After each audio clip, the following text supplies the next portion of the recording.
Welcome to Excess Returns, where we focus on what works over the long term in the markets. Join us as we talk about the strategies and tactics that can help you become a better long-term investor. Justin Carbonneau and Jack Forehand are principals at Validea Capital Management. The opinions expressed in this podcast do not necessarily reflect the opinions of Validea Capital. No information on this podcast should be construed as investment advice. Securities discussed in the podcast may be holdings of clients of Validea Capital. Hey guys, this is Justin. In this episode of Excess Returns, Jack and I look at the valuations of the major investing factors: value, momentum, quality, and low volatility stocks. We talk through where each of these stands from an absolute and relative valuation standpoint, explain how we calculate these, and discuss what the figures may or may not indicate for investors. We conclude that looking at all the statistics may not be the most important takeaway though. Rather, understanding the why behind what is driving these factor valuations and how it plays into what is happening under the market surface and what we can learn from those trends. As always, thank you for listening. Please enjoy this discussion.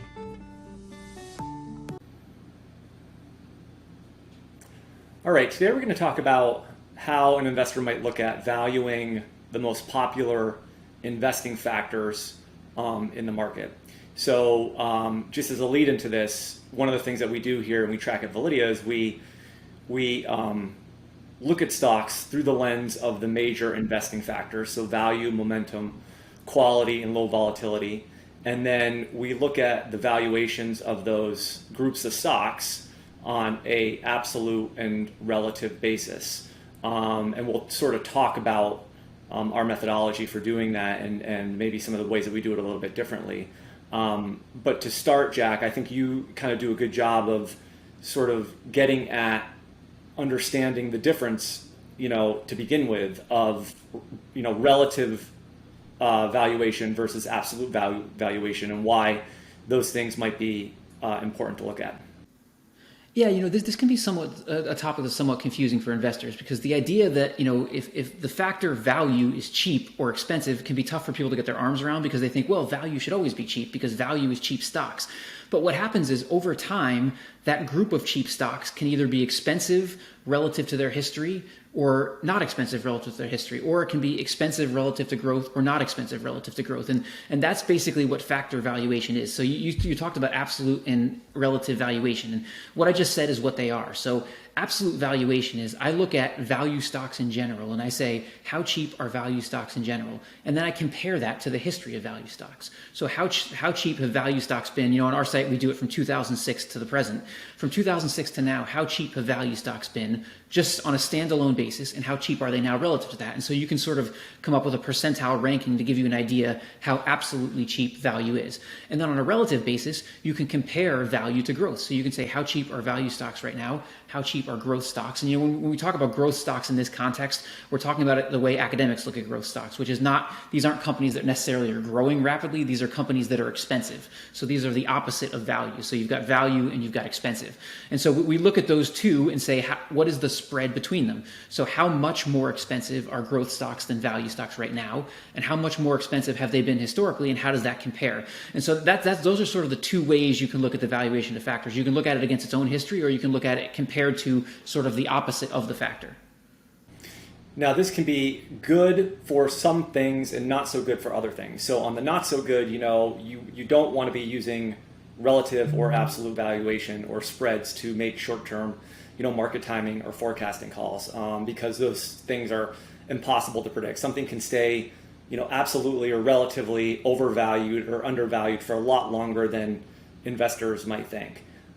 So, with what we're going to talk about today, this isn't, and some of the conclusions we might draw or observations we might make about where there's relative or absolute value, we don't think short-term investing decisions should be made on those.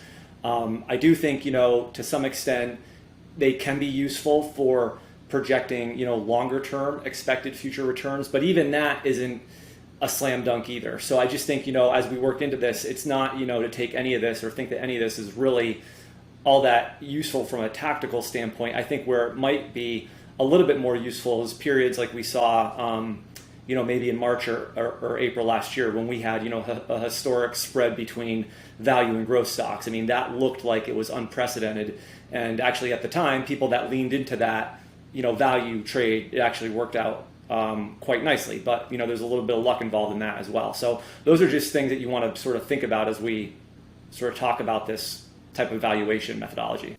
Yeah, and we talked about this in our market valuation episode as well. Any kind of valuation, whether you're looking at the market, how expensive the market is, or things relative to other things, any kind of valuation, if I want to try to figure out what's going to happen in the next year, it is probably pretty much useless to me. So, you don't want to use this type of data to try to say what's going to happen. And like you alluded to, it can be a little bit more useful at extremes, but even the extremes, I mean, we look at the bottom at the coronavirus for value and say, well, value was extremely cheap at that bottom, and it was, but it had been extremely cheap for a long time. It had been in the first or second percentile for a long time. So it wasn't one of those things where you can't even time the extremes really. So like you said, we're really trying to figure out what is our expected return. If I'm a long-term patient investor, what is my expected return? And when a factor is extremely cheap, you probably have a better expected return in the future, because of the fact that it's extremely cheap. But like you alluded to as well, even that is very difficult to do. If you look at the research on what you effectively are doing if you're trying to do this is you're factor timing using value. And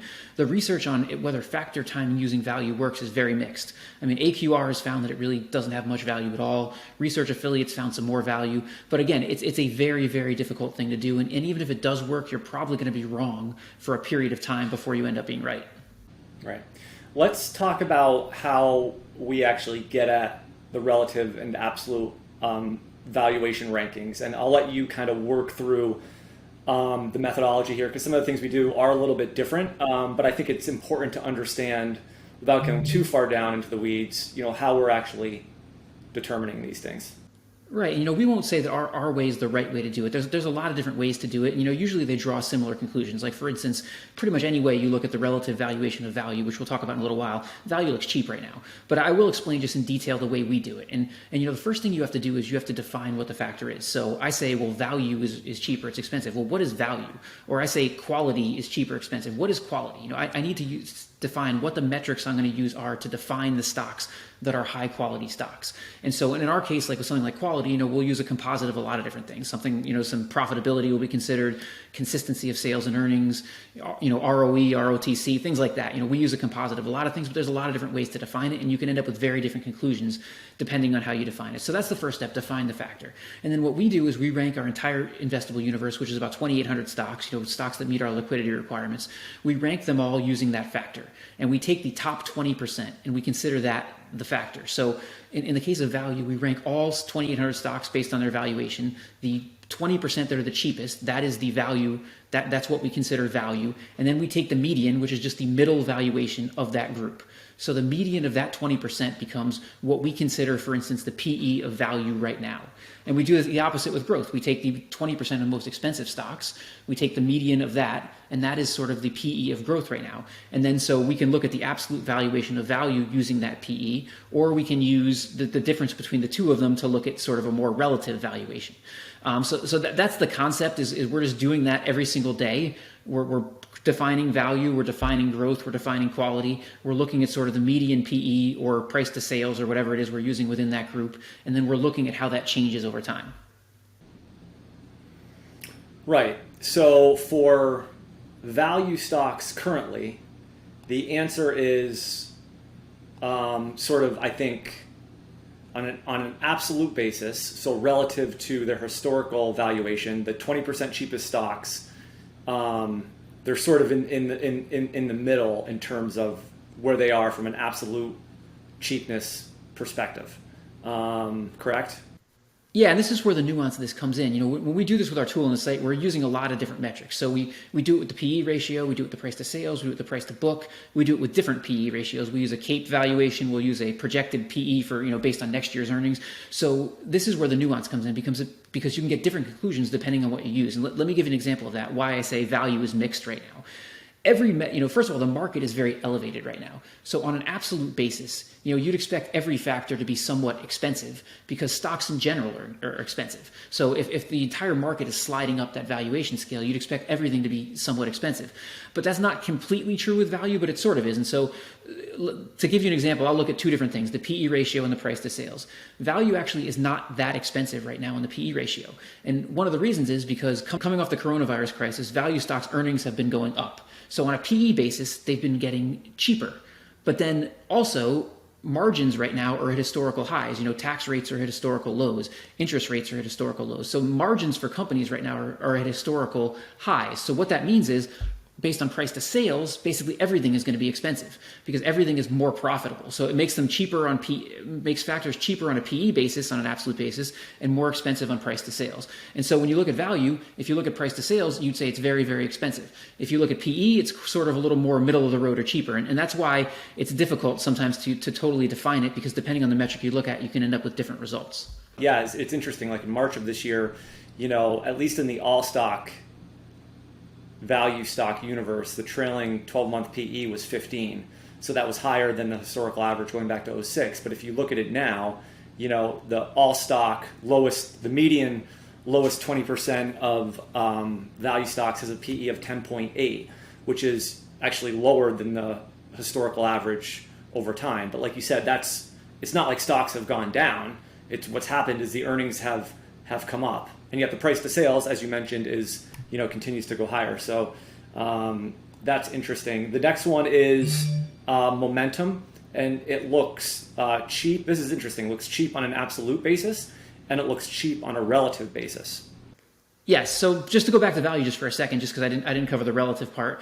Value is cheap, but it does look cheap on a relative basis using any metric you use. So that whole phenomenon I talked about with price to sales versus price to earnings, that affects all stocks. And so it doesn't affect relative valuations. So whether you use the price to sales or the price to earnings or whatever, if you compare value to growth, value looks very cheap right now. But to your point about momentum, yeah, you're right. And this is one of the most difficult ones to understand, because momentum is a factor that has absolutely nothing to do with fundamentals. And so what that allows it to do is it allows it to change very rapidly. So if you looked at momentum at the beginning of 2020, what did you have in there? You typically had growth type companies in the momentum basket.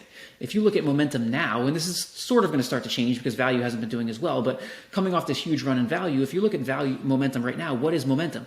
Momentum is value. So basically what happened is, it's not like the momentum basket got cheaper or the momentum basket got more expensive. What happened is the momentum basket completely changed. Momentum, because it doesn't care about fundamentals, went from a basket of growth stocks to a basket of value stocks. And so what happens is, just based on that basis, even though the market is expensive, momentum can be cheap because momentum was growth stocks in 2020 and momentum is value stocks now. And so that's just the nature. Corey Haustein talks about momentum as a chameleon, and its nature as a chameleon means it can change very, very rapidly. And by the way, this can go the other way as well. We've seen value struggling a little bit. We've seen growth stocks tend to assert their dominance a little bit more. If that goes on for another 6 to 9 months, this thing can completely reverse. So someone could be buying momentum right now because they think it's cheap.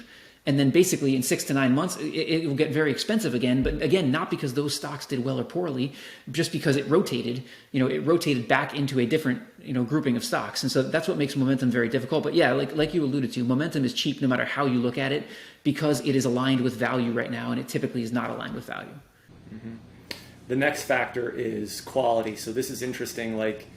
Quality stocks haven't been the top performers this year. It's mostly been, a lot of low quality stuff up until recently, where some of the higher quality, maybe larger cap, good quality growth companies have actually started to revert higher. But on an absolute basis, quality looks expensive relative to itself, but on a relative basis, it is above average, but it looks like it's getting cheaper. Yeah, this is another example when you want to look behind the scenes. First of all, on an absolute basis, like we talked about at the beginning, the market is expensive. So you'd expect on an absolute basis, if the market's expensive, high quality companies are probably expensive as well, and they are expensive as well. But what's been going on behind the scenes here is a little bit more interesting. So, after doing well for a while, coming off of the bottom in 2020, that rally in the market has been led by low quality stocks. And so what happens is, if low quality stocks are leading this huge run in the market, the relative valuation of high quality stocks gets cheaper. And so you've seen this rotation. This is sort of reversed a little bit in recent months, but it went on for a long time.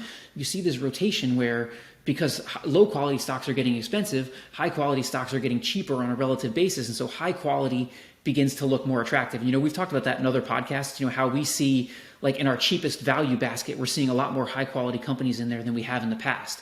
And so, quality is not dirt cheap like momentum is right now, or value, but it is getting cheaper. It is moving its way down here as these low quality stocks have led the market rally off the bottom.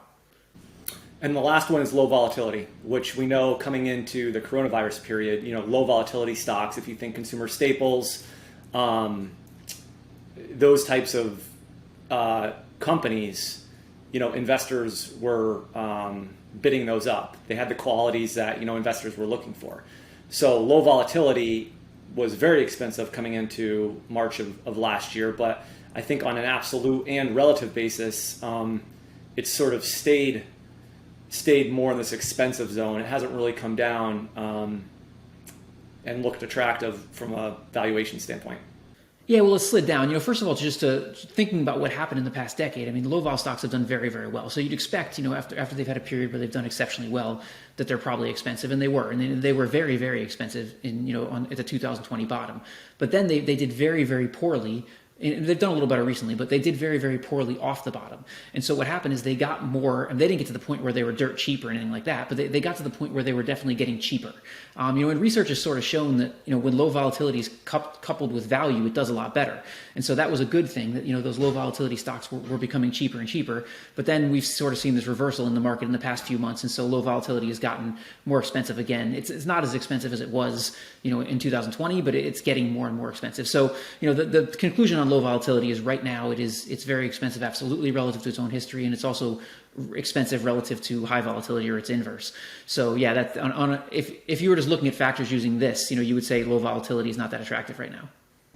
I think one of the things that sort of this helps me when I think about these things, I kind of can take a wider view of the trends that are happening in the market and what stocks are doing, what types of stocks are doing well, and maybe the why behind it, because that's really what's going on in all of these cases. What we're talking about is this, relative and absolute valuations for all these factors. But when you start peeling the layers back, it helps you understand what has taken place in the market, what stocks have worked, what stocks haven't worked, the valuations coming into certain periods. And I mean, you and I do this day in and day out. It's our jobs. So, we sort of talk about this stuff, and I think it might be sort of a little bit in depth sometimes, but if you really think about the things that I think Jack has sort of said here, it's really keying in on trends in the market, and at different points in the cycle, you have various stocks that are working or not working for, fundamental and economic reasons. And so, that is hopefully, as you think about this, it's not so much about like knowing exactly what these factor valuations are. It's really trying to get at, okay, well, what do they tell you about the underlying trends in the market, and what can you learn from that as you look, to invest for the long term? And that ultimately may be the biggest value here is understanding what's going on behind the scenes versus any sort of implementable investment strategy. Because like we talked about before, if you're going to try to time factors using value, it's very, very difficult. But let me give you an example. So if you think about value stocks struggled for a very long period of time. Well, one of the things you might want to know if value stocks struggled for a very long period of time is, are they getting cheaper? Because they can struggle and not get cheaper. They can struggle because their fundamentals are terrible, because their earnings are not growing. So this is a sort of a way, looking at the value of value relative to growth, is to say, all right, value has struggled relative to growth for a long time, but has it gotten cheaper because of that? Because if it's gotten cheaper, it might be a little more attractive, or you might be able to understand better what's going on, that the fundamentals of the businesses are not driving this. So I think that's where it can be useful. It can be useful in understanding behind the scenes what's going on. And in some cases, it can be useful in terms of implementing an investment strategy. It's just, for most people, that's very, very difficult, and the timing of it is very hard.